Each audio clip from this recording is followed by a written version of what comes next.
Hi guys, welcome to the Made in Chennai podcast. Our guest for today is Mr. Fit Nanba himself, Santosh Premkumar.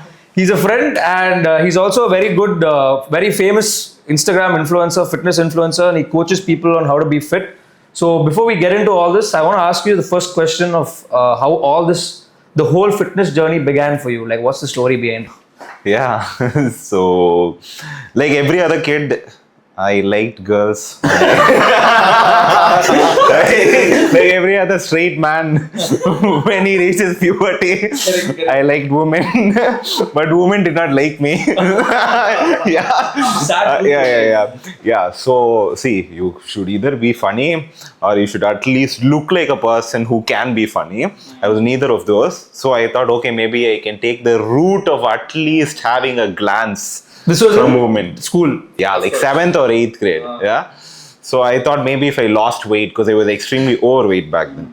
So I liked this girl very much. So I was like, okay, fine. Maybe she might look at me if I lost weight. This was in 7th, 8th. Yeah. 7th or 8th, I guess. Yeah. So then I lost weight. The girls did not look at me, but the guys definitely definitely. That's the one thing that always happens is fitness guys. But more than the women, the guys are looking at me like, damn. You know? Yeah, you want that. You get more compliments from guys than girls. Yeah. So I was pretty, pissed off and disappointed by the outcome. But then I was like, yeah, this also feels good. Like, popping weight. Like, looking at the mirror, not the guy's part. Looking at the mirror and feeling great about yourself. So I continued with it. That was my start for fitness journey. And I've always been consistent since then. Never let it go. Since 8th standard? Yeah, since 8th standard. So you must have been around 13, 14 years old. Yes, 13, 14 years old. Would you say that's the right age to start working out? As early as possible. I would even say that like kids need to work out. We definitely would have been into some sort of sports, right? Why should strength training or lifting weight should be an exception? No, but I've heard that at least parents used to say that if you lift when you're young and you lift weights, your height gets stunted and all. Is that true or No, that's not true at all. But obviously, there are so many other ways to make sure that the kid stays active, not through regimented workouts. That's the reason as to why we introduced them to sports to begin with. What if they find joy in it? What if they're able to excel in it?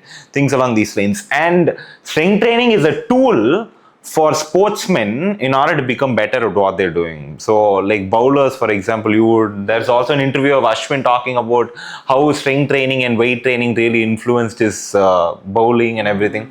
So like that, we are able to integrate strength training and improve sports performance. So that's the reason as to why kids starts with sports. And some of us start with weight training. You didn't start with sports. I went into... You played basketball, no? Bro, I went into everything. I was so pathetic at every one of them. So you decided enough? Yeah, I was like, enough. It wasn't just about the fact as to me being pathetic in it. I was pathetic in it because I was not willing to put in the work. Yeah, that is true. You have to. Yeah. I would go for like 2-3 days. I'd start crying. My parents would force me, no, go. You're fat. You need to lose weight. So please go do something. So they always enrolled me into some or the other activity. I kept it not long enough. And then moved into Lifting weight. Can you tell me how your work progressed from 8th standard, 9th standard working out to getting more serious into it? When did the seriousness happen where you got into full-time full-time fitness and you wanted to get a six-pack, and how did it change over time from 8th standard onwards? The day I started fitness was like running 2-3 kilometers running, and along with it I started body weight training because I was worried what if I did not grow. My dad's 6'2", I am exactly 6 feet now, so I was worried like would I ever grow tall because my mom was short. Like if I started lifting weights, I thought maybe I wouldn't grow up to the... That's what a lot of us think. Yeah. So I overcame that only by 11th grade, but I started working out at 8th grade with just calisthenics, body weight training, running. So for a couple of years, I did that all together. I was able to build a strong base. 11th grade, I started taking it very seriously because I was gravitated by bodybuilders. The people who I used to look up online, Instagram, fitness, YouTube, were bodybuilders and fitness influencers who were lifting weights. They weren't doing body weight workouts. So I thought maybe if I started weight training, I could probably look like them one day. But you got a trainer or you were just training from I these just guys? did everything by myself. Using YouTube videos? Always. Is that something you would recommend to a youngster getting into it? Totally. See, it's also about the fact as to what you're able to afford, right? Like affordability is one aspect, and there's a lot of information online. You would also be able to see as to what works for you and what doesn't. Trial and error is there. Yeah. And when you are able to hire a coach, when you are capable enough to do that, and you're able to do that, I would say do it 100%. I would have done a lot of things a lot earlier if I knew how to do it. I am glad that I had my trial and error. But if I was able to intervene a lot earlier and be like, Santosh, don't do this stupid thing. Please do this. This is better. I would totally take that road, but I did not have anyone to guide me at that time. I think for a newbie, like the biggest challenge is, when they go to a gym, for them to find the right form, because lifting weights, I mean, you're very injury prone, right? If you Yeah. do something the right way, the wrong way. So I think, don't you think it's like super important for someone new to start with a trainer so that, they're doing things right? As a coach, I would say yes. I would totally say yes. A coach would be able to help you in a lot of ways. I would say, like, I use this term called like CTA. All right, it's like call to action for any of the social media content that we tend to create. So a coach would be able to make sure that you're consistent. Okay, he will make sure you show up. A really good coach would not just tell you what to do at the gym. He would be able to motivate you every single day to keep. And you need that when you're starting. Totally. I feel like once you get into the groove, no, at least after 3-6 months of doing it, you're like, okay, fine, this is a part of my routine. I know what I have to do. But in the starting, like what I'm going through right now, which for me to get into this habit of getting into the gym, eating healthy, I feel like for me to get past the 10 days of consistency itself is quite difficult. But after I get through those 10 days, I feel like it comes in part of my habit so that I think about it when I miss it. Like if 10 days of doing it straight. So for that, a coach is someone who can push people like you did it when you were fat, right? And you wanted to become slim. You had a motive.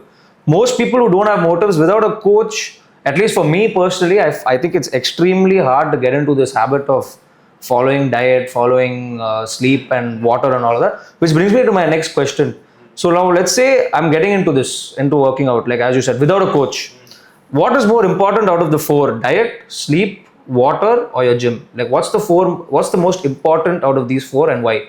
I believe working out would surpass every other metric. Gym. Yes, gym would surpass every other metric. See, like if you go to the gym and when you look at yourself in the mirror and your diet is crap, you're obviously going to feel not so motivated.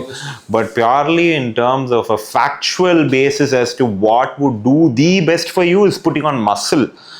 That is done by getting to the gym and lifting weights. And just by showing up every single day to the gym, you get stronger. So for example, if I was to do a bench press of 10 kgs on each side, I show up consistently. Every single week, I do the 10 kgs for 10 reps. Suddenly, out of nowhere, it starts to feel very easy. Yeah. I climb up to 15 on each side, 20 on each side. I've progressed already. So all I would want to do is to make sure that I'm progressing even more at a much faster pace. So what would I tend to do? I would start to make sure that my diet is a lot more dialed in. So this leads to that. Yeah. And then I would be like, okay, fine. Like the diet is all right. Now I'm seeing more results. I'm losing body fat. So I'm able to see more definition in the muscles. I'm getting stronger. And I want to up it a notch. So what else am I supposed to do? Probably start supplementation. Sleep to make sure that you recover. Start everything else as it goes on. Since you spoke about supplements, what would you suggest what is your go-to supplement? Like, would it be like protein supplements or would it be other things like, I know creatine is very popular among young individuals right now. But yeah, what would you suggest? And at what phase? Like starting phase, what should you take? When you get into it, what should you take? Okay.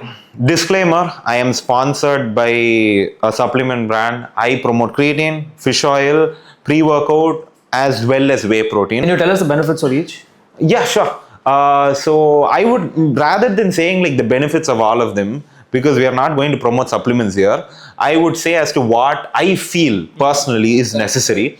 Creatine is something that you can start after a few months of training or even 1 year of training. What is creatine? What does it do to you? Creatine is basically what it allows you to do. Let's look at the benefits of it. So adenosine triphosphate, that's the molecule that allows your muscles in order to, it's an energy output. Okay, so for example, to simplify it as much as I possibly could, we are doing like 10 reps on a particular exercise. You struggle and then you fail. what this creatine does is it increases ATP production, which allows you to go for the 11th rep, that sudden push, that last You're about to fail. Exactly. And then it also allows you to store more intracellular water in your muscles, which Make it look bigger. which make it look bigger. And then obviously when you're able to hold more water, you also tend to recover better, and more water will also allow you to better perform in terms of muscle protein synthesis, which allows you to put on more muscle. So that's why creatine helps. That's why creatine helps you, and it's very difficult in order to get it from whole foods. Even if you ate like steak every single day, you would not be able to get 5 grams. Steak of has creatine in it. Steak has creatine. Red meat has creatine in it, but you would not be able to take enough of it. Is the whole point. Even if you had it every So single. you have to have it. That's the reason why supplementation of it would be very beneficial. And then I would say take a blood test, see as to what you're deficient in. Most of us Indians, we tend to be deficient in vitamin D, probably even K2. Even magnesium, right? Yeah, bro, in my opinion, everything else apart from D3 can be a scam. Vitamin D3. Everything else apart from vitamin D3 and the ones that you're probably deficient in is a scam. See what you're deficient in. Don't go for a vitamin supplement if you aren't deficient in it. They'll keep telling you, take this, you'll have better sleep. Take this, you'll be able to have better performance. It can keep going on, but that's not the point of it. It's about making sure that are you deficient? Do you need it? If you need it, it's beneficial for you. If not, don't take it. What is vitamin D3? Vitamin D is Sunlight. Oh, sunlight. Sunlight you get, and then your body synthesizes it. Not directly, you're not directly getting it. Yeah. I think that's one of the biggest mistakes that people make, that they just take whatever comes across their way or what they hear. Or what you see on Instagram, What you what see. anyone says on YouTube. They don't really go and check what's actually wrong with them, what they're deficient in, what they actually need. And what about whey protein? Would you recommend someone to take protein supplements, or do you think it's best to get protein from natural sources? 100% food, whole foods. I would say it in my own videos where I am promoting whey protein. When you aren't able to get it from whole foods, you go for. But how can you get 100 grams of protein in a day without whey protein? Exactly, because you can't. I know your nature of work. You tend to travel a lot through the whole day where you aren't able to access non-vegetarian food all the time. So if we were to live in Europe or the US where the weather tends to be on the colder side, our food will not get spoiled. But we live in Chennai. It's extremely hot here. We live in India, which is very much near the equator, where year-round we experience a lot of heat. Meat is not going to be good for out, or any food as a matter of fact. It's not just about the fact it's meat. So that's the reason why whey protein makes it extremely convenient for you to hit your protein goals, and is not damaging in any way, shape or form. All I would say is that don't completely rely on whey protein alone to meet your protein needs. Use it as a supplement. Use it as a supplement. It's a dietary supplement for a reason. I know certain people who would have like 4 scoops of whey a day. Okay. See, That's not damaging. No, that's not damaging at all. See, that's not damaging at all. But does it make you lazy? Okay, you don't push Yeah. Because see, for example, if you were to eat a beef or steak or whole eggs, you tend to get biotin, you get B12. Much more than just protein. Yes, you get certain carotenoids and so many other nutrients along with the meat or the eggs that you are consuming. But when you tend to go for whey protein, you only get protein. I want my mom to hear this, because I know for a fact that a lot of Indian parents have something against whey protein, because my mom used to tell me, you can't touch whey protein, it's bad for your liver, and you need to have 4 liters of water a day for it to digest. Is that true, where you need to have that much water for your... I even saw it on a podcast with some Hindi actor. There was one Hindi actor who was saying it takes some 20 hours. What's his name? Ayushmann Khurrana. He said that you have to have whey protein takes 20 hours or something for it to digest. Is that true, or is that... See, I feel pretty bad for him because he was getting bashed on, but you need to know that someone trained him. He's not a fitness influencer. He's not a fitness content creator. He's not a medico. So someone taught him that. His trainer, for a movie, he was paid to get that body, the 6-pack body that you see. And he was taught by a trainer that whey protein is bad for you, don't take it. Which he just said it on a But podcast. is that true? Obviously not. Obviously not. Like, you're not going to experience any of those ill effects. Just make sure you go for a good brand. What is it made of, protein? Whey protein is just made out of milk. Okay, so when you are making paneer, right? Paneer is made through curdling of the milk. So after you separated the paneer, the water is left, which is basically whey water. Okay, but it's super less in protein. Okay, if you boil, like, you'll have to boil liters and liters and liters and liters of milk in order to get it into a powder, liters of whey to get like 24 grams of protein. That's the reason as to why whey protein is also expensive, and then it goes through a lot of purification process and make sure that you're easily able to digest it. So that's the reason as to why there are different forms of whey protein as well. Concentrate, isolate, hydrolyzed whey. Hydrolyzed whey is for people who have a really difficult time in order to digest lactose or they have bloating issues. What would you recommend to someone starting? Which out of these three ways to I would say go for concentrate. throughout, even if you're a If you can tolerate it and digest it, just go for concentrate. Say, I would be. You should not take advice from me in this manner in terms of personal opinion. Only due to the fact that I can literally digest anything. I never have bloating. I never feel gassy. I eat a lot of fiber in a day. All my protein comes from whole foods. Rarely I consume whey protein because I can eat from whole foods. I eat about 600 grams of chicken a day. 700 grams of chicken. that's how many breast pieces, just for example? Probably like 4 or 5. Every day. Every day I eat it. Every day I eat it, and I eat like 15 egg whites, 2 whole eggs. Wow. So I don't have the need. How many calories do you consume in a day? Right now about 2,500 to 3,000. I'm almost touching 3,000 now. Okay, let's assume you're bulking for a we'll come to competitions later. Let's assume you're bulking now. You have to go on a calorie surplus, of course, if you're bulking. Yeah. So when you were bulking for a competition, how many calories were you having that time? No, bro. I've been the guy to put on weight very easily.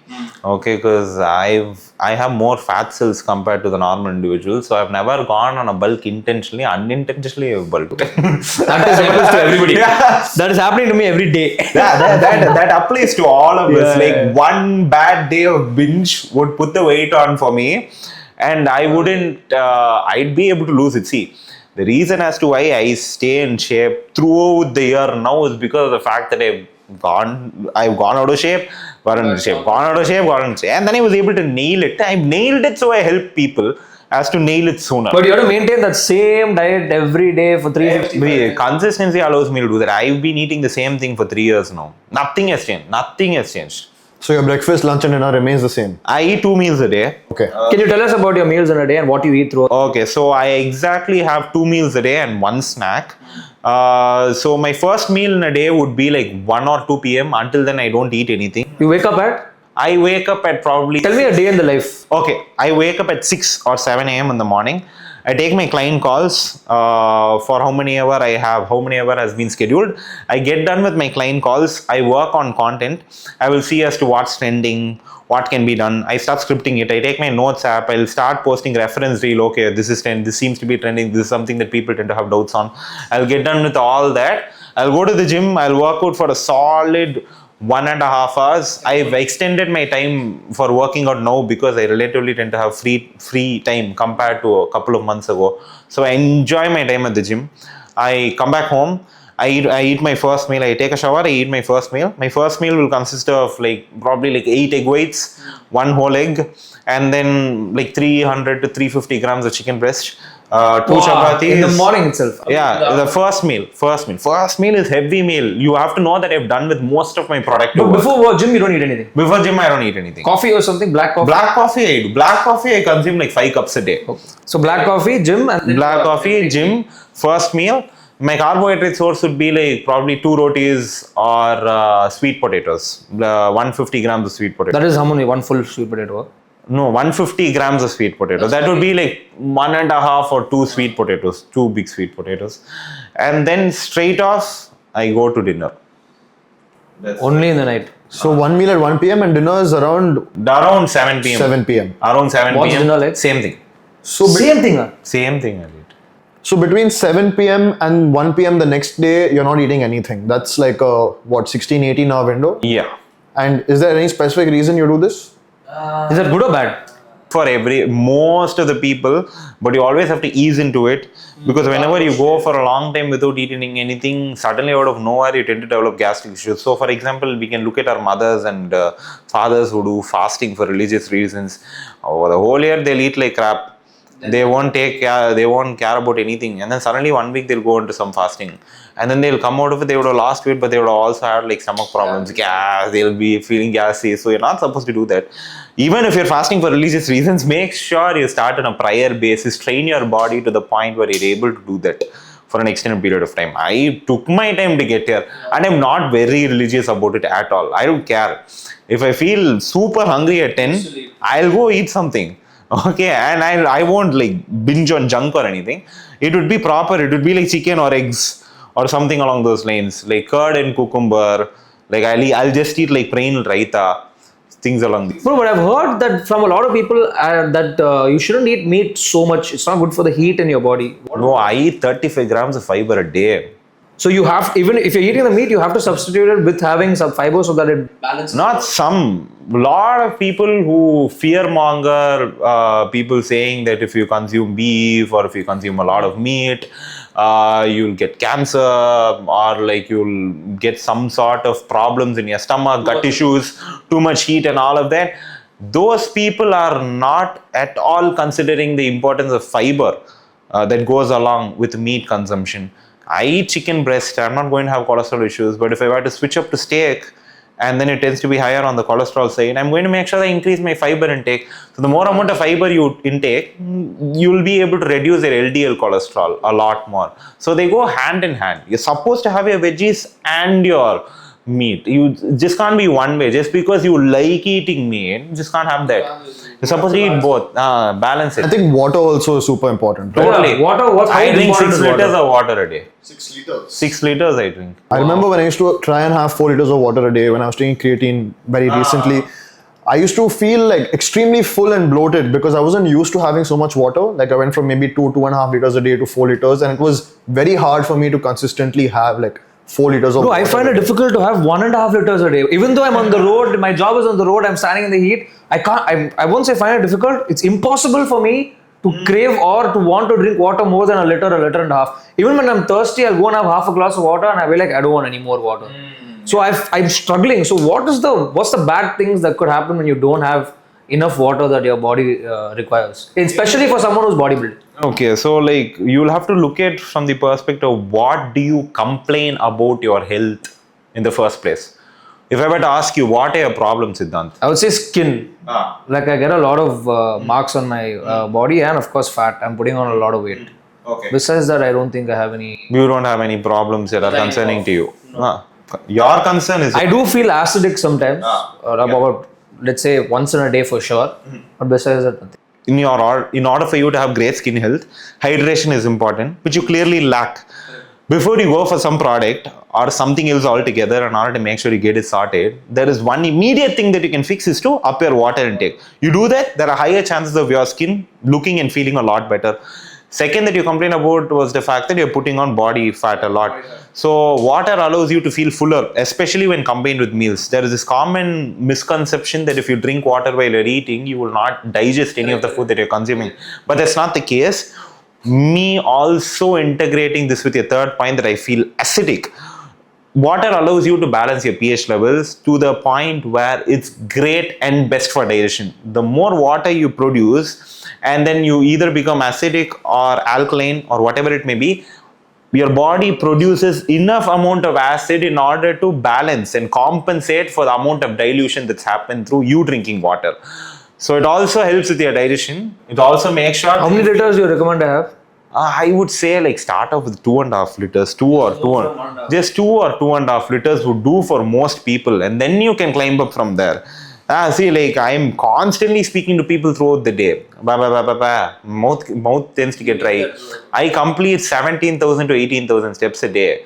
I'm working out for 1.5 hours to 2 hours, and I also like to drink water. So That's something I've never really have been very difficult for me to get into water ever. Even while playing sports, bro. Even while playing sports, while going for cricket, while playing pickleball, I go and have 1.5 sips of water, and I'm like done for the whole slot. whenever I tell people I drink 6 liters of water, they take offense for it. I am. they take offense to it. I'm like, man, like I am consuming 6 liters. I'm not telling you to. They're like, how can you drink 6 liters of water? That's the same thing I felt, bro, when you said 6 liters. I wake up in the morning and before I'm going to consume my coffee, I'm done with 750 ml. I sleep with the water. I sleep with the water bottle right next to me. What's the benefits of waking up and having? Because I've heard it from a lot of people that you. It even allows with your bowel movements. Like, do you wake up every single day and take a shit? No, I do. because of your water. I drink enough water, I drink enough fiber. There has not been a day where I have not woken up and ran to the bathroom. So it helps with a lot of things. Fiber, water, it helps a lot. I need to make a lot of changes. Bro, just drink water, man. Yeah. It's water. Okay, so we'll go a bit into the fitness journey Yeah. and routine. So since you started, your first goal was, I think, to lose weight, right? As you said. For someone to lose weight, do you think cardio is more important or strength training is more important or a balance of both? What do you think is the best way for someone to approach fat loss? Yeah, a lot of people tend to forget that, especially gym bros, a lot of people tend to forget that your heart is also a muscle that needs to be trained. And the only way to train your muscle, heart, is through cardio. That's the reason as to why we do that as well. Your resting heart rate being lower than the normal individual for the most amount of time. So if I were to take a long walk, much faster pace than you, I'm pretty sure my heart rate would be lower than yours because I've just trained it for it to be in a calmer state compared to other people. That's the reason as to why cardio is important. The more you are able to train your heart to be at a state where I can deal with it. It's chill. It's not a huge problem for me. I am not going to take a lot of stress because I've seen more. Because I've been intentionally put through that stress by being at 150 or 160 beats per minute or 135 beats per minute for 1 hour, for 30 minutes on an intentional basis. When life throws that amount of stress at me out of nowhere, I'd be able to handle it. So you're training your heart in order to deal with stress better. That's the reason as to why cardio is important. Muscle is important because you're going to lose it as you age. Your body will start eating itself up. In order to make sure that you combat it, you need to build muscle. At this age, it's a younger age itself. And what's the contractile tissue in your body as a whole? Muscle is the only contractile tissue.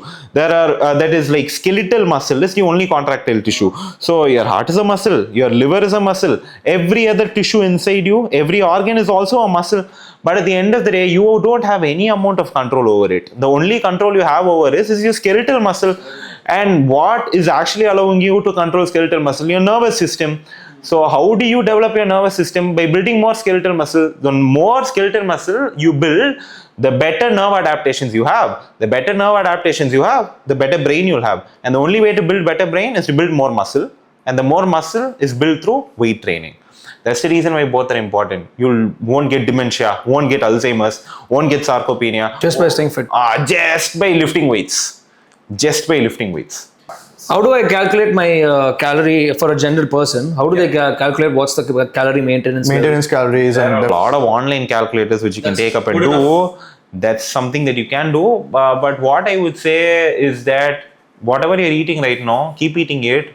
Look at your empty stomach body weight every single day in the morning. See if your body weight remains the same. Just make sure your food remains the same across all those days. If your body weight is the same, you're in maintenance. If you're gaining, your surplus. If you're losing, you're in deficit. And then you calculate whatever it is that you're eating.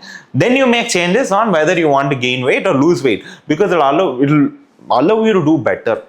Just from getting a number and then trying to implement it, you already know this is the number, then you can make variations on it. And what about the macros in your calories? Like, what would you recommend? Like, how much protein? I know it varies from person to person, but on average, how much protein should one consume? How much carbohydrates? How much fats should be breakdown?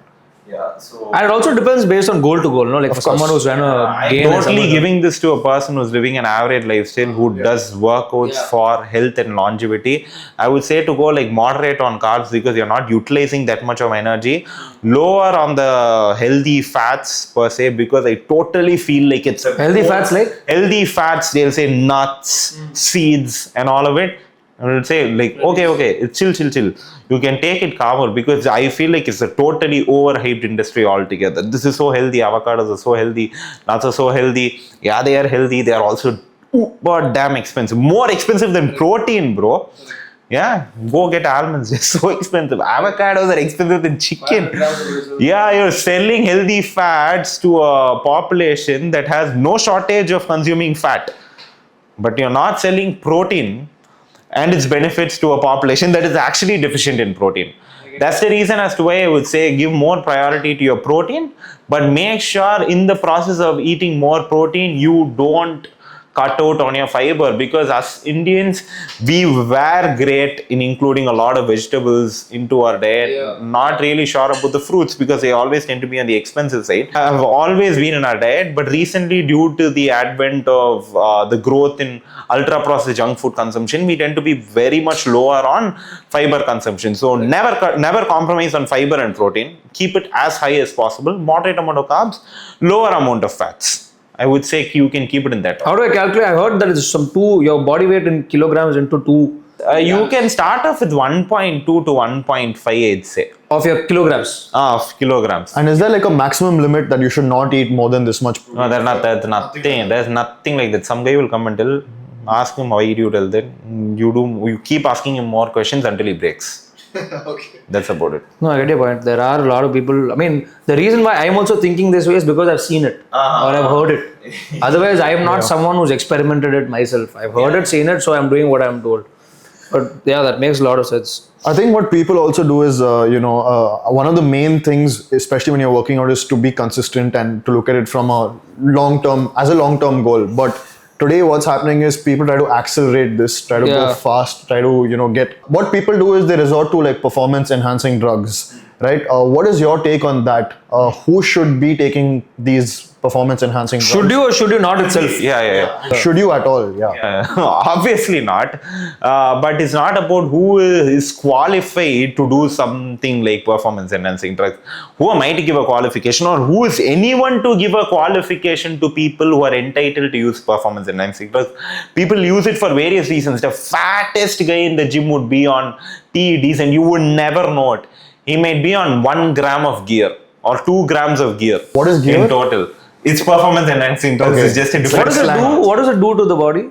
It does a lot of things. Like, how does it help? Like, why do people use it? Yeah. See, like most of the performance enhancing drugs are literally what they claim to do, which is enhance your performance. See, in bodybuilding, we talk about it openly because the biggest federation that conducts Mr. Olympia, IFBB, allows performance enhancing drugs. Yeah, it's legal in that. It's like you are expected to do that. In any competition. And the president of that board will talk about performance enhancing drugs, and it's completely okay. And if you want to be at that level, you can only do it and go. And those guys, even if they were natural, they would eat you up. Okay, so that they're naturally so gifted. They take it and they go to another level where they go and display it. Okay, and there are obviously other natural federations as well, which claim that's the reason as to why in bodybuilding they claim we are natural bodybuilders. These are enhanced bodybuilders. They're like differentiating. No. We don't take performance enhancing drugs. We do it the natural way. Okay, so they can also be on drugs. We'll never know. They have their own methods on ways of proving that they are not. But every other sport, they just don't openly speak about it. But over time, does it like mess up your health? Yeah, totally it messes up your health. That's the reason as to why you have to make sure that you're taking safety precautions while you're doing it. But you wouldn't recommend it? I would totally not recommend anyone taking performance enhancing drugs. So obviously not, because you can only do it safe. There is nothing healthy about it. See, testosterone being prescribed to a person who's deficient in it, who's not able to produce the amount that he is supposed to in order to feel his best self, makes sense. It's again like then they will be like, oh, he's comparing multivitamins to testosterone. No, but if you're not able to produce it, you're not feeling good, you're feeling weak, fatigued all the time, you can go consult an endocrinologist who is a hormone. If they give it to you, you'd get into it. Otherwise, don't touch. Only if they prescribe you, do it.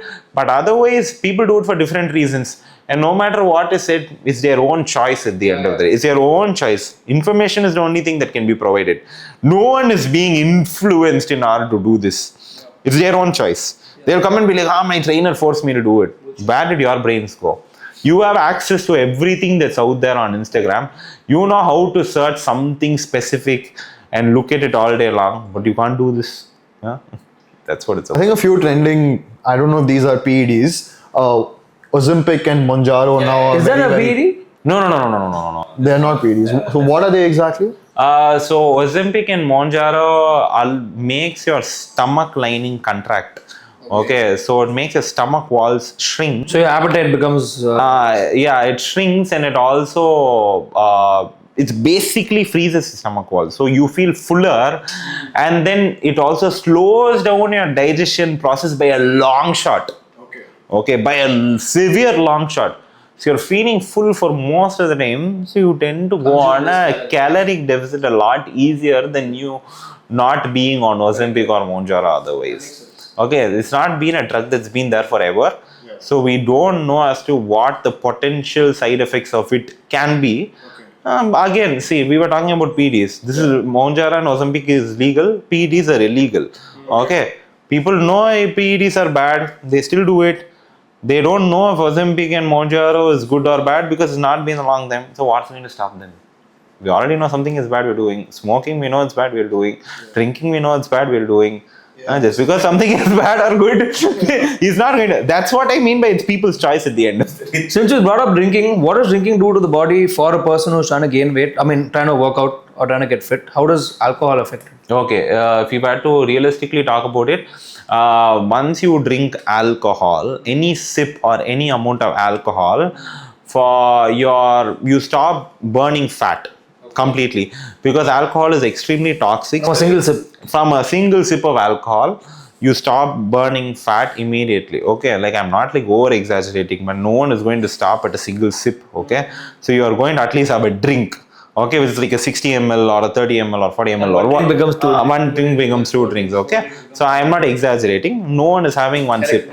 No one's having one sip. So if you were to do that, your body stops burning fat right away because it's extremely toxic. Your liver needs to metabolize that and convert it into a form where it's able to push it out of your bloodstream. Okay, safely. So it stops metabolizing protein, fats, carbohydrates. What it does, it stores everything as fat. So whatever food you consume, whatever calories you consume is being stored as fat because alcohol is fat. So if I eat lunch, for example, or I eat a dinner before I have a drink, it gets stored as fat. So it just becomes fat easier than it would have than without alcohol. But if you are in a caloric deficit, you would still lose fat. I would like to make that clear. Just because someone is drinking alcohol, it does not mean that they're going to get beer belly. Someone is drinking beer, it does not. You go into a caloric surplus by drinking beer, and along with that some peanut masala, along with that some chicken tikka, burger, and all of it you keep consuming. You go into a caloric surplus a lot more easier, and you don't have proper inhibition while you are drinking. You tend to lose control, and people tend to consume alcohol because they want to lose control. They're intentionally doing so. So when you don't have control, you're going to take a lot more wrong choices. And that's not the only thing. It destroys your gut microbiome for 2 days. It takes 2 days in order to repopulate it. So what is Dettol? You apply Dettol disinfectant. It's alcohol, right? So why do you apply it in your wound? To make sure that you kill off all the bacteria. Your gut has bacteria. They say advertisement 99.9% of the germs will get killed. You drink alcohol, the same 99.9% of the germs will get killed, which is basically good microbacteria, which is very important for you to digest the fiber and every other food that you send inside, because they are also producing enzymes. So when they get messed up, you're going to get messed up. So digestion process also goes for a toss. So any amount of alcohol that a person is consuming, they should make sure that they limit it to one particular day in a particular week. Or they should just make sure that they don't drink every damn day, thinking that I drink only 1 drink, 2 drink. It allows me to sleep better at night. Any amount of alcohol is bad. There is nothing like this is advisable, that is not. Any amount is bad. I would just like to stop there.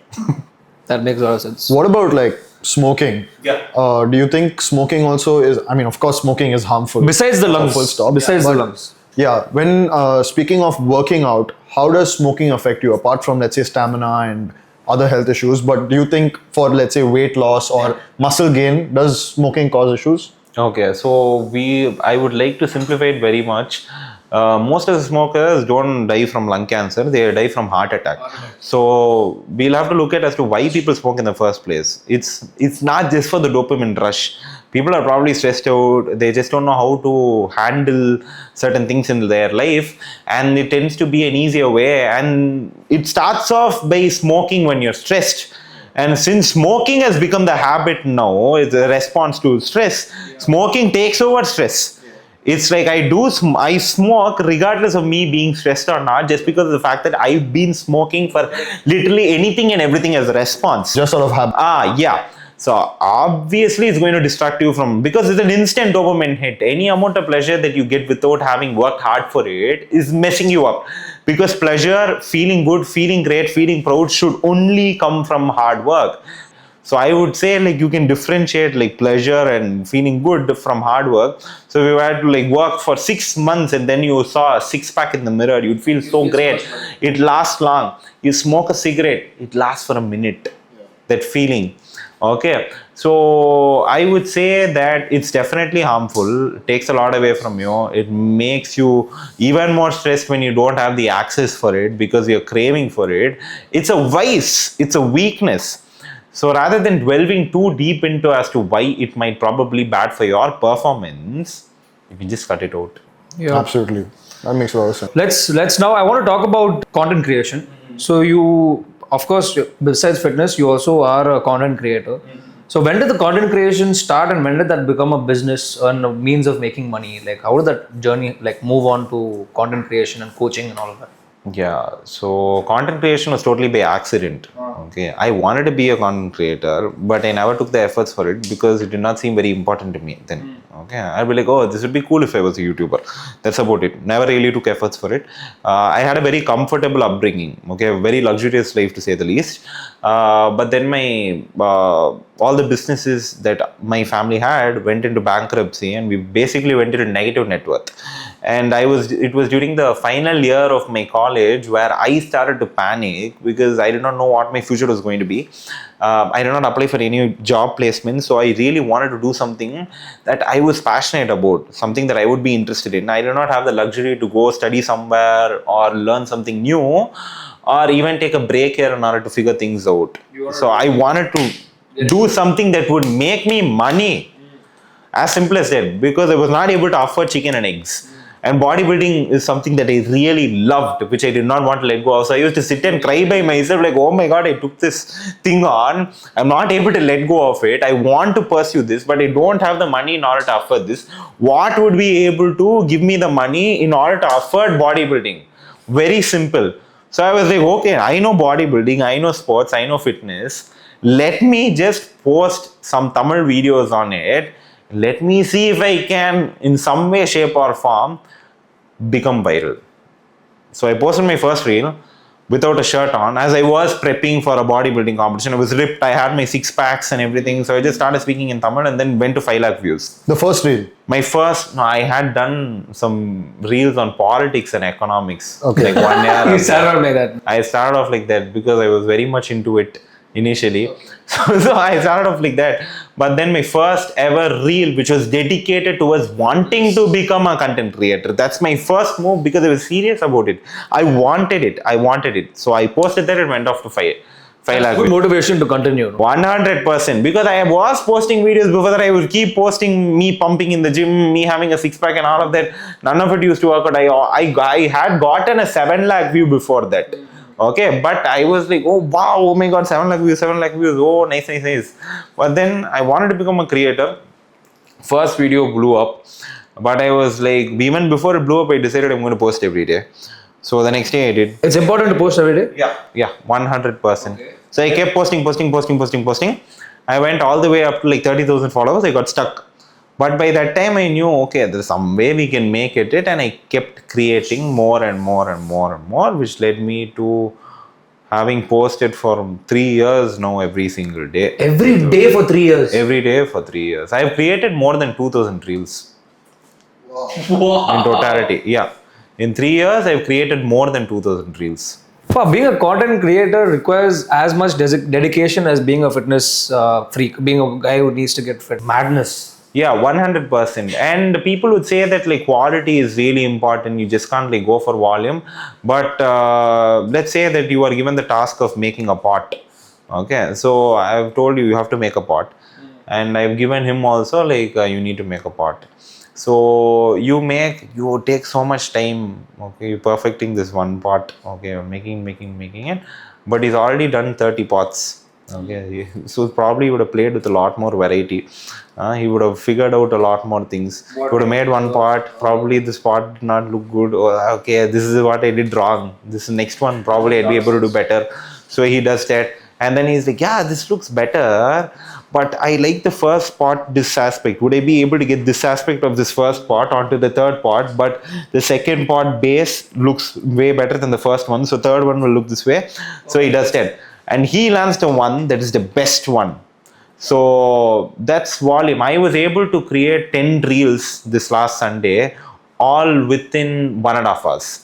And all of them would perform more than 500k views. I can say it now because I've done it so many times. So you know what They would, every single reel that I filmed would give me more than 5 lakh views. And it's not just my followers, okay? Like it will go to more than 50% of non-followers. I could bet on that as well. All because of the fact that I've created every single day. I know how it was. I don't know anything about algorithm, man. I really don't. I don't even look at all that. It's all like a overhyped thing to sell you courses probably.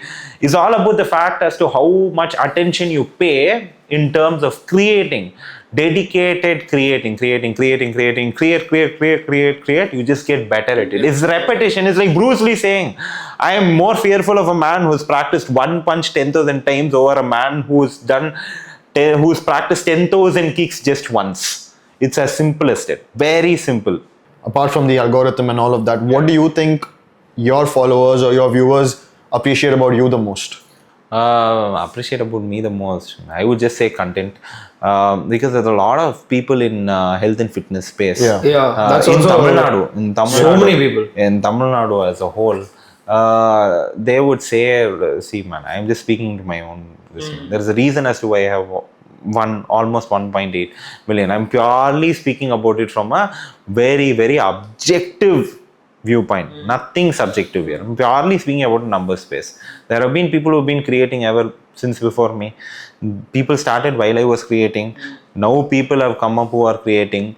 And I only know 2 people who've not missed a day of posting in my niche. One is me, and the other one is Dr. Santosh Jacob. He is a doctor though, he's a medico. We two are the only people who've never missed a day in 3 years. He's been posting for 4 years every single day. I've been posting for 3 years every single day. How do you manage posting every day, making videos and doing your coaching, and for him especially being a doctor? Yeah. How does he balance? It was a challenge for us initially to commit. It's all about the fact as to you working on anything you start, there is always the beginner's enthusiasm. Yeah, we're going to do this. Yeah. Correct. So you start it, you do, probably it works, it doesn't work. And then after a while, you're going to understand the fact as to, this is not easy. It comes with a lot of difficulties. We're probably having to have a better job at this. Okay. So a lot of people either get lazy or they quit, or some people double down on it. Okay. So I just promised myself that everything you will have beginner's enthusiasm. You've told that you'll post for 1 year every single day. And would you be able to do it 1 month later? I just told myself I will do it. Okay, so it was as simple as that. Got on to that and then just made sure even when it got so hard, I would do it. And any amount of free time I would have, I'd be like, oh, okay, there is free time. I needed to deal with my clients now. Let me create as many reels as I possibly could, but I would intentionally create those 5 reels where every reel of mine would give me followers. Just because posting every single day does not mean that I'm a lackluster creator. People think that, more volume means lackluster. I am more dedicated than you who does not post every single day.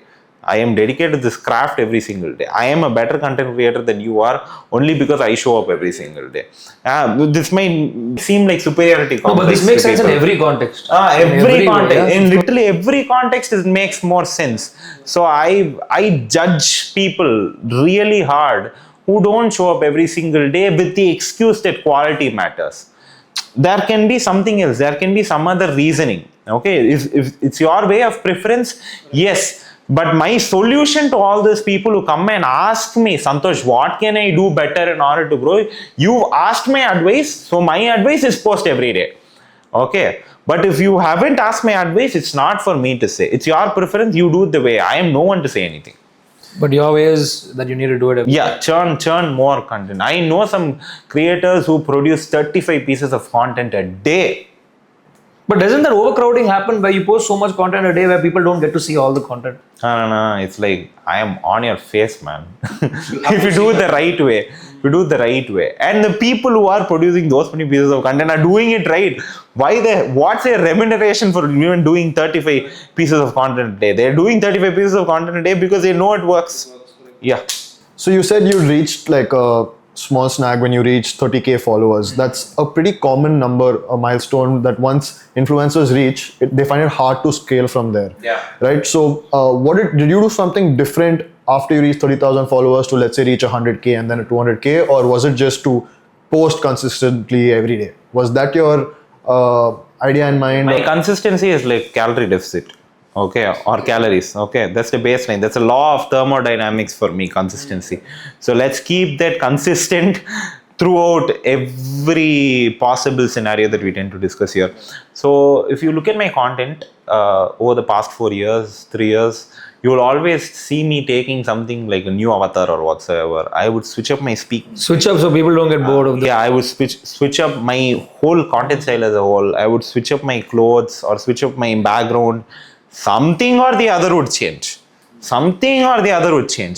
Just to make sure that I am able to pull in a new set of crowd, along with giving something new for my people who have been following me for the longest time, without having any of my originality completely removed as well. Santosh Prem began with fitness. He's still doing fitness. Today's reel was about fitness. Yesterday's reel was also about fitness. For 4 years, I've been speaking about health and fitness. In between, I explored some other niches just because I felt like doing it. To entertain the. And to entertain and to get more.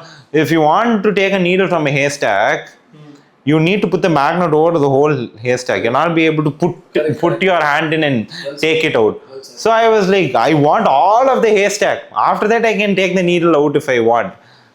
It was as simple as that.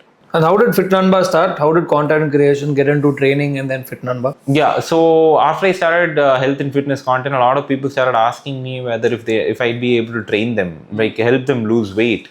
So Just by posting content.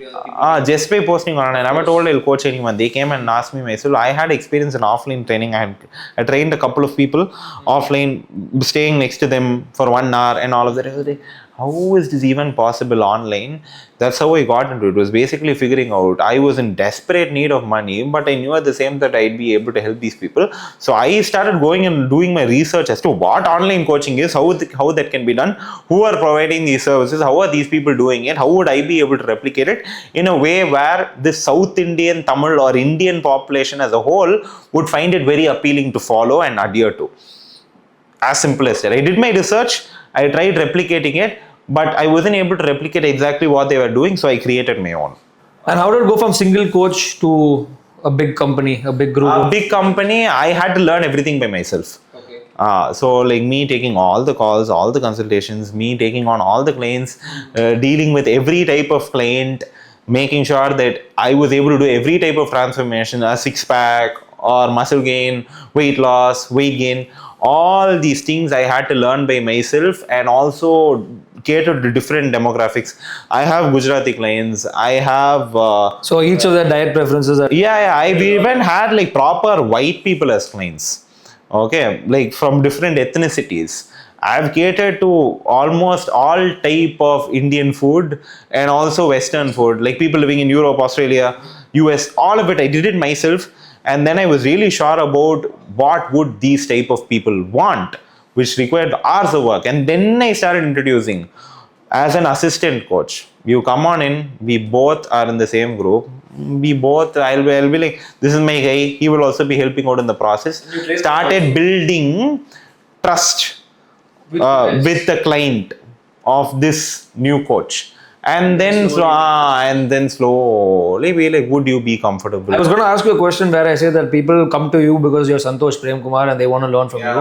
But you answered it well. I mean, that's how it moves on to the. Yeah, and then you will. Now it's the trust on the brand. You will never see me want to get coached by Santosh. Do this. My team. You would always see team. Even my clients' testimonials will be like team. Santosh, coach Santosh and his team models, they'll specifically mention a coach that trained them.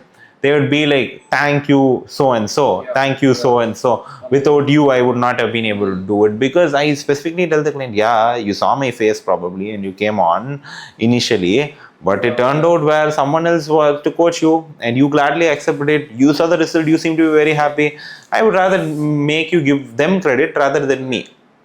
But what are the challenges of training people online? Because from what I understand from a lot of people, they're a little skeptical. They feel that if I have a trainer with me in the gym, it's easier, it's better, it's faster. But when it comes to online, you're just communicating through, let's say, WhatsApp or a medium, sending pictures every day. So it's a little difficult to maybe coordinate, right? So what are the basic challenges that you face with online clients or with online training?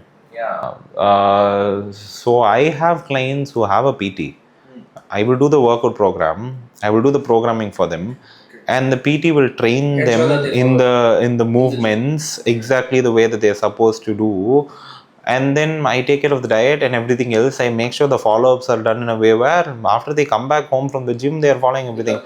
The most of the place where like offline trainers tend to fail is at the gym. They make sure the client shows. They'll call them, why aren't you here? I want you on time. Come.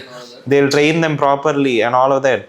And after they go back home, they are not looking at the client because they're busy with the next client.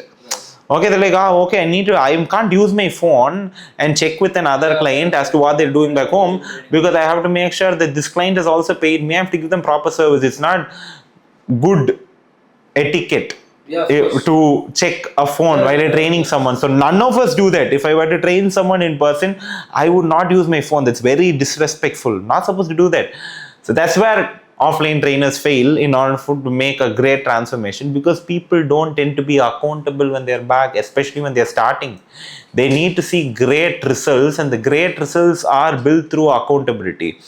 So I am the guy who's like, where is the picture? You haven't sent me our lunch. And when they send it, why are you eating this? Like, I did not even say, like, tell you to have this in the plan. Like, why are there potatoes? Like, why is there this poriyal? Or why is there this... Feel accountable. Yeah, potato sabzi. Like, I did not even tell you to have this. You're eating roti and rice. I told you to have roti or rice. Like, why do you have both on your plate? Like, giving them this is not all right. You're not supposed to do it. Why are you doing it?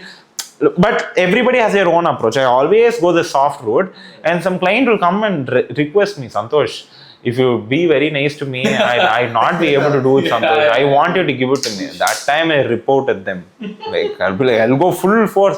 You asked for it. Now you'll have it. Now you'll have it. It's as simple as that. Like, that's the difference between an offline coach and an online coach. If you are, for example, if you are to hire a celebrity coach, there's a terminology like that, which I don't fully agree with. Yeah, that's a celebrity coach. Celebrity coach in the sense a coach who trains celebrities. Oh, bro. Yeah, don't get me in trouble, man. Okay, so like those guys, they cater to just this one person all day long. Okay, they'll have a private chef, and they'll also have a remuneration for actually getting a certain body, where they'll be getting paid in crores in order to have a six-pack on screen. Have a higher motivation. I don't need to text you and be like, okay, please don't eat the cake. You have to follow her. Oh my God, when I have that scene, I'm filming that fight scene tomorrow. Yeah. If my six-pack is not shown, the producer is going to go on my head. So I'd rather get in shape. That does not apply to everyone. You can't pay most of the Indians would not pay 6 lakhs, 10 lakhs, 15 lakhs, or 4 5 lakhs to one specific trainer. Most majority. 99.9% of them would not pay. Can I talk to you about money? I want to know, just out of from a layman's perspective. Let's say a guy wants to get into influencing, fitness influencing. How much money can you make being a 30 to 50k segment followers influencer, or 100 to 500 to 1 million, and 1 million above? Yeah, if you're from South India and if you're making regional content, you're only going to get barter collabs. Okay. So barter collab means you collab with another brand or a person who has followers. No. Barter collabs are where they'll send you products and they'll you market it. Like, So free products. Yeah, free product, free clothes, and all of it. If you are doing regional content, so for example, like a food vlogger, most of them are not getting paid when they have less They than give them 50K. free food. Yeah, because there are 5 lakh food bloggers with 5 lakh followers. This is an exaggeration, but but you get it right. Like you just put food, million. They'll keep popping up because there is no shortage of food and there are no shortage of food bloggers. Okay, so you need to be in the upper echelon in order to charge your worth. Okay, you need to have like millions altogether in order to go ask. So when you're 50k, no one is going to respect you. Like I told, regional language. If you speak in Tamil, for example, and then you operate from Chennai or Tamil Nadu with lesser than 50k, they're not going to. But if you speak in English probably, and your content style is really good, and some brand wants to be portrayed a certain way, and they feel like you would be able to cater to that way that they are wanting to be portrayed, then they pay. Okay? That's the difference. And how is the money for it's good money? Bro, they even pay like 30,000 for if you have like 10k followers. Okay, it totally varies throughout India. And South Indians can never get paid as much as North Indians. It's as simple Because as you cater to only Tamil and South. as simple as the language. There is nothing to be angry about it. Deal with it. Obviously, most people in India speak Hindi. Yeah, I have more followers than a lot of North Indian creators who get paid double the time as me. I'm not salty about it. That's the reality. And I am not going to pick a fight on social media saying that, oh God, they're getting paid more than me. I'd rather focus on building my own brand. That's about it. That's where Fitnanba came in. Okay, your question was also that, like, how did, and all that. Yeah. That makes sense. Speaking of like fights on social media, you're exposing yourself to so many people, and people conveniently sit behind a screen, and there's a lot of hate that's naturally spread on social media, right? People are abusing on comments, saying whatever they want to just put a point across, which might be true, might not even be true. But you personally, how do you deal with negativity or hate that you might receive on your page for what you say or what you do? Social media is not real life. It's called social media for a reason. Take it as it is. Alright, don't expect it to be where someone calls you something, they would come say it to your face. Obviously not. Even if they say so, it's very rare. And it's as simple as it. I just see it to be social media. I don't respond. I've never responded to criticism online. Nowadays, people make videos on me on a weekly basis. Like last week, one guy had made a video on me. 2 weeks before that, someone had made a video on me. They all got like 3 lakh views, 4 lakh views. Just have to let it be. I Doesn't affect you. just look at it. Sometimes I feel like rage baiting them, so I go like the video and I leave it. So that's all I do. Just have to let it go types. Man, I take criticism from the people who I want to take criticism from, who've constructed something. I don't take constructive criticism from people who haven't constructed something that I'd want to construct as well. Okay, they might have. I'm not telling that you haven't constructed anything. You've constructed something for yourself. I don't want that, or I don't relate with it. So I'm not going to take constructive criticism from you. I'm already taking criticism from people who've constructed something that I want for myself. I'll take my criticism from them. It's as simple as that. So they hate all the time. Ever since my first reel I posted, they've been hating. It's never gotten up to me up to the point where I gotten angry and felt rageful, because never I can with total honesty say that I've not felt that way, because I've been watching YouTubers since I was in 7th grade, man. Yeah. Reacting to hate comments. KSI was posting. Yeah. Deji was posting. Sidemen were posting. Okay, reacting to hate comments.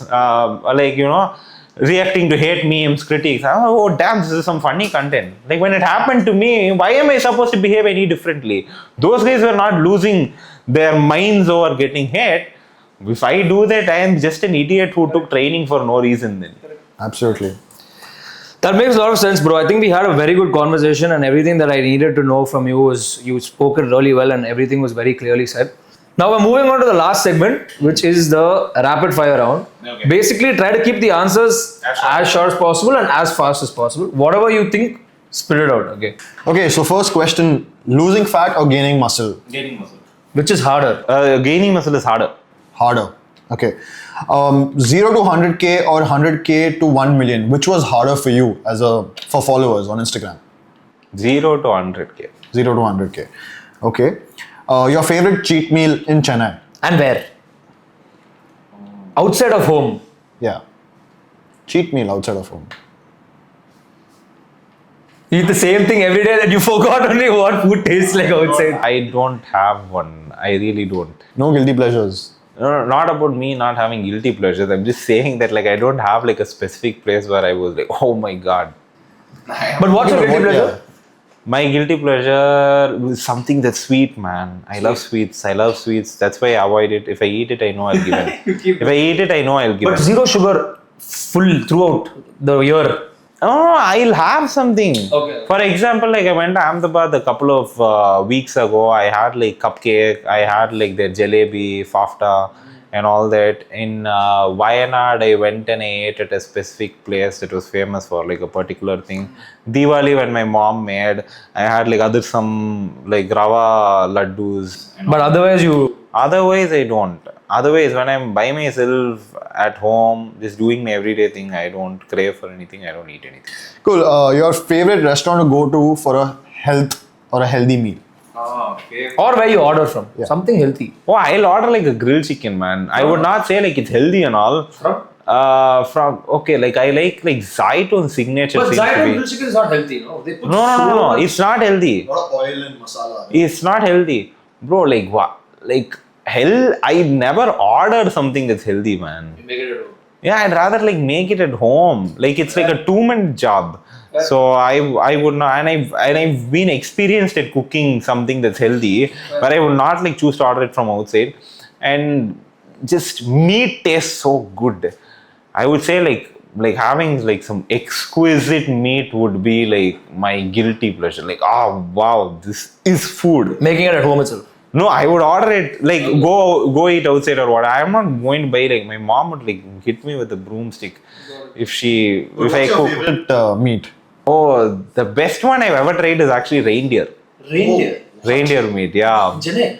I'm not telling where. I'm not telling where at all. I'm not telling where. I don't know the legalities and the illegalities. It tastes like beef. No, bro, it's so tender, man. It just melts in your mouth after you have it. It's not even a fatty cut. It's a lot leaner than beef. You know, but it tastes so good. That's like the best meat I've ever tasted, actually. Favorite muscle group to work out? Right now, legs. Legs. That's yeah. Yeah, I have to love it in order for it to grow. If I don't love it, and then it'll never grow. What is your bench PR? My bench prayer, I've done like 110. After that, I never tried it. We don't do it, sir. I don't do bench press. And squats? My squats is 150. Deadlift I've done 170. I never do deadlifts or bench press. I should start deadlifts, but I'm not starting bench press. But squatting is something that's very consistent. I squat twice a week. Because you like legs anyway. Yeah. Got it. Okay, which celeb would you want to train? With celebrity, no one. No, I don't want to train any celebrity, man. Well said. Not at all. Okay, what is one exercise you hate, One exercise I hate. but you still do? I don't have anything with it. If I don't like it, I'm not doing it. No way in hell. Calves! I hate it, so I skip it. Now I'm forcing myself to do it. It's so easy. See, any exercise that's hard, people generally love to do it. Yeah. Something that's so easy, it's accessory work, we skip it. Okay, which is one supplement you swear by? Creating. Okay, brand deal or personal coach? What excites you more? Yeah. Personal coach. Of course, yeah, I Obviously. would- if I were Obviously. a female. Yeah. Your favorite gym in Chennai? My favorite gym in Chennai would definitely be the one that's nearest to me. That's Soup's Club. So Yeah, I can see convenience on your comes show. over everything for me. Got it. 100%. Your favorite post-workout meal and your favorite pre-workout meal? I don't have a pre-workout meal. Mine is coffee. Mine is just black coffee. My post-workout meal is, bro, I eat the same thing, man. Would you say black coffee is good enough instead of taking a pre-workout to start working out? Yeah, totally. But I take a caffeine, a stimulant heavy pre-workout like once a week or twice a week. I do. Which was your worst injury? Lower back injury when I did my deadlift back in 2020. I was not able to walk for 40 days. 40 days. 40 days I had to stay in one What place. happened? I sprained my back or something, man. And I went to the doctor and I got it checked out. They gave me some pain meds and that was about it. They did not even tell me as to what the problem was. I just stopped deadlifting altogether at that time. Till now you don't deadlift. No. Now I deadlift from time to time. Now it's completely all right. Okay, I stay safe. But I was not able to walk for 40 days and I don't even know the reason as to why. When was this? 2020. Okay, last question. Who is your biggest inspiration? My biggest inspiration would be an anime character. His name is Gojo Satoru. Gojo Satoru. Why is he jacked? No, bro. What's the reason he's an inspiration? He's just like a cocky, arrogant, confident guy, man. That's why I love him. I love characters who are extremely cocky to the bone, where they would announce their victory even before it happens. I want to be that guy. Why announce my victories before it happens, just so that I feel like all you guys can start like hating on me or say maybe I'm wrong or think that I'm overconfident and arrogant. You think that way and I'll prove myself right. That's like the pure reason. I don't even watch football, but I love Ronaldo over Messi. So I was just thinking. I love Ronaldo over Messi and I love Max Verstappen over anyone else. I don't even watch F1, but I've just heard his interviews and I'm like, this is a guy that I'd be a fan of if I had watched the sport over anyone else just because of his attitude. That's why. And then in bodybuilding also, my most favorite bodybuilder is like a cocky ass guy. Like his name is Nick Walker. I was a very big fan of him initially. Then he was just talking and he wasn't doing anything, so I was not a fan of him anymore. But it's purely that, like, he would announce his victories. Like, I have my wallpaper as anime characters. So this is Naruto. Naruto is my hero. Naruto is my hero, not my inspiration. Like, this is a guy who almost changed my life. Gojo. So this is Gojo. So he's my inspiration. Yeah, they say you're either a Ronaldo, Kohli, Nadal fan or a Messi, Sachin. Yeah, exactly. Yeah. I am the Ronaldo. He's a natural. You think he's 100% he's natty, man. There's no question here. No question here. Like, guys at that, I know for a fact, like, Usain Bolt does not mess with PEDs, but his teammates would. Some people are born that way. Okay, people want what is performance enhancing drugs? Basically trying to push a human's potential, and what is the potential is probably set by someone who's so great at it. He's born that way, and he's trained in order to use that potential to the maximum of his capabilities. People are trying to replicate that. I think we had an amazing conversation with you. I want to end this podcast and ask you one last question. I know I'm asking you to a youngster or someone who's getting into content creation or fitness. Besides the fact that being consistent works, what's the one piece of advice you would give these people? Besides being consistent. Let's make it more specific. Someone who's a fitness someone's into fitness and wants to become a fitness influencer. What advice would you give them? Apart from being unique with the content that this specific person creates in fitness, I would tell them to pay attention to the niche as a whole. That is, type in fitness, type in nutrition, see what's trending, see what works out, see what videos of mine have gone viral, replicate it in your own fashion, but do a better job at it than I did or some other fitness creator did. Try to beat me. Or try to beat that creator. Okay to copy. It's okay to copy. I don't get to copy because I am setting trends. I am setting trends here. Okay, that does not come out from a point of me being like arrogant about it. If it seems so, I don't mind. But it is what it is. Yeah, it is what it is. Most of the things that I've created, people have tried to replicate, but they've not done a better job at it than me. You can totally do what I've done. If you just do it better than me, you will gain more reach than me. It's as simple as that. So you needn't always have to be having to look at someone with 1.7 million followers. It can be someone who has 100k followers or 50k followers, but that specific reel of theirs has hit 4 million views or 6 million views. If you do it again, you do it better than them, you can get 12 million views. It's as simple as that. Wow. If you do it for every single reel with conscious efforts, you can become a person like me who's subconsciously working in that manner, where he's trying to recreate virality as much as he possibly can in order to get more followers, more leads, more business. How did 100 million followers work? I mean, 1 million followers feel? Oh, how did it feel? It felt fantastic because I announced my victory before I went there. You knew you were going to. When I was at 150k followers, I told I'll reach 1 million by the end of 2023. And you did. I did. Wow. And I did December 20. And I did December 22nd. From 150 to 1 million took how long? From 150 to 150 to 300k was a bit slow. So July, I announced that by August, by June, I told by August end, I would reach 500k. I was at 300k followers. I kept it as a challenge. In 2 months, I want 200k followers. July, August. Okay, I'll gain 200k followers. I announced that. I did it, and I did it. No, so let me go to 1 million. But I did not keep it as a challenge. I told to everyone else that I already had a video of me talking to 800 people telling that I'd be 1 million by the end of 2023. So I had that in store. I have it anyways. So I told everyone I will hit 1 million by the end of December. You just wait and see. Everyone who I knew was like, what are you on? Of course, because they've not seen anyone do that. But I made sure every single day was work towards it. Every single day. If I posted something, it did not work out, I delete it. And I would not repost it again. I would delete it, I would scrape it off. Like, this did not work. How long do you give a reel to tell if that is working or not? 1 hour or 2 hours at max. But that is at this stage. That was at that stage. Oh. I was more unforgiving towards myself back then. So like I would delete it and then I would post another one. If that did not work out, I delete it, I'd post another one. If all three did not work, I'd create one at that moment and post it.